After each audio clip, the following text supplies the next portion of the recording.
Hello बच्चों, let's read this question. The question says hybridization of orbitals of nitrogen atom in NO3 minus, NO2 plus and NH4 plus are respectively. हमें बताना है hybridisation क्या हो जाएगा किसका, nitrogen atom का, किस में, नाइट्रेट आयन में, NO2 प्लस में और अमोनियम आयन में, राइट. की concept for this question is, की कॉन्सेप्ट इस क्वेश्चन के लिए क्या हो जाएगा, की कॉन्सेप्ट इस क्वेश्चन के लिए हो जाएगा हाइब्रिडाइजेशन. क्या हो जाएगा, हाइब्रिडाइजेशन. नाइट्रेट आयन जो है हमारे पास NO3 माइनस, ठीक.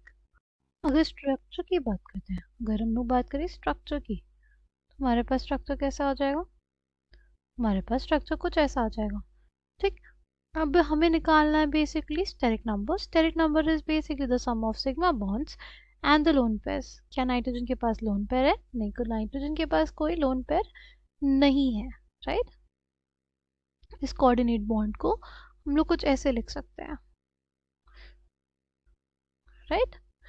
नाउ कितने सिग्मा बॉन्ड्स है इसमें, 1 2 3. सिग्मा बॉन्ड्स कितने हो गए, 3. एंड क्या इसमें कोई लोन पेयर है? नहीं, इसमें कोई लोन पेयर नहीं है. Steric number will be 3, steric number 3. तो हाइब्रिडाइजेशन क्या आ जाएगी, sp2 आ जाएगी, ठीक. इसका दूसरा निकालने का तरीका with the help of hybridisation formula हो जाएगा हाफ. हाफ क्या हो जाएगा, the number of valence electrons of the central atom, right. तो देखो यहाँ पे कितने इलेक्ट्रॉन्स हैं, नाइट्रोजन के पास 5 होते हैं वैलेंस इलेक्ट्रॉन्स. प्लस क्या इस पे कोई नेगेटिव चार्ज है या पॉजिटिव चार्ज है, तो सिंस इस पे एक पॉजिटिव चार्ज है तो हमारे पास आ जाएगा -1.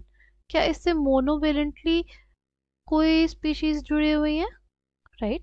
इससे मोनोवेलेंटली ये O माइनस और ये O माइनस जुड़ा हुआ है, ठीक है. तो +2 कर देंगे, क्या आ जाएगा, 7 माइनस 1 6, 6/2 3, राइट. हाइब्रिडाइजेशन फॉर्मूला होता क्या है, hybridisation formula is half number of valence electrons of the central metal plus the negative charge, अगर उसके ऊपर क्या है negative charge, minus the positive charge, plus if कोई भी मोनोवेलेंट स्पीशीज उससे अटैच्ड हो, राइट. ये हो जाता है हमारे पास हाइब्रिडाइजेशन फॉर्मूला. तो हमने हाइब्रिडाइजेशन फॉर्मूले की हेल्प से भी और इसके हेल्प से स्टेरिक नंबर कॉन्सेप्ट की हेल्प से दोनों से इसका हाइब्रिडाइजेशन देख लिया. वो क्या आएगा, sp2. Next we have NO2 plus, we have NO2 plus, ठीक है. NO2 प्लस कुछ ऐसा होगा हमारे पास, ठीक. नाइट्रोजन के आउटरमोस्ट में कितने इलेक्ट्रॉन्स, 5. क्या उस पर कोई नेगेटिव चार्ज है या पॉजिटिव चार्ज है, नेगेटिव चार्ज तो नहीं, पॉजिटिव चार्ज है इसलिए -1 कर दिया. कोई मोनोवेलेंट स्पीशीज अटैच्ड है नहीं, इसलिए 4/2 यानी 2, यानी हाइब्रिडाइजेशन sp आ जाएगा, ठीक. ये तो हाइब्रिडाइजेशन फॉर्मूले की हेल्प से हुआ. क्या अगर हमारे पास हम स्टेरिक नंबर कॉन्सेप्ट से करें तो सेम आएगा. देखो स्टेरिक नंबर कॉन्सेप्ट में हमें लेना पड़ता है क्या, the number of sigma bonds form by the atom. Number of sigma bonds कितने हैं, तो लोन पेयर है क्या, नहीं, इसलिए steric number for this will be 2. Steric number for the nitrogen atom in this case will be 2. Steric number 2, hybridization sp, right. Next we have NH4 plus. अगर हम लोग यूज करें किसका, हाइब्रिडाइजेशन फॉर्मूले का, तो नंबर ऑफ वैलेंस इलेक्ट्रॉन कितने, 5. क्या उस पर कोई पॉजिटिव चार्ज है, तो माइनस कर देंगे उसको, -1 हो गया.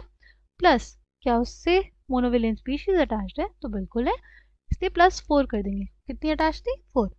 तो 8/2 4 hybridisation sp3, right. With the help of hybridisation formula आपने ये चीज़ देख ली. स्टेरिक नंबर कॉन्सेप्ट से देखे, देखो इसने अगर हमारे पास सिग्मा बॉन्ड्स कितनी बनाई है, 4. नाइट्रोजन आटम ने सिग्मा बॉन्ड्स कितनी बनाई है, 4, यानी 4 सिग्मा बॉन्ड्स हैं, ठीक.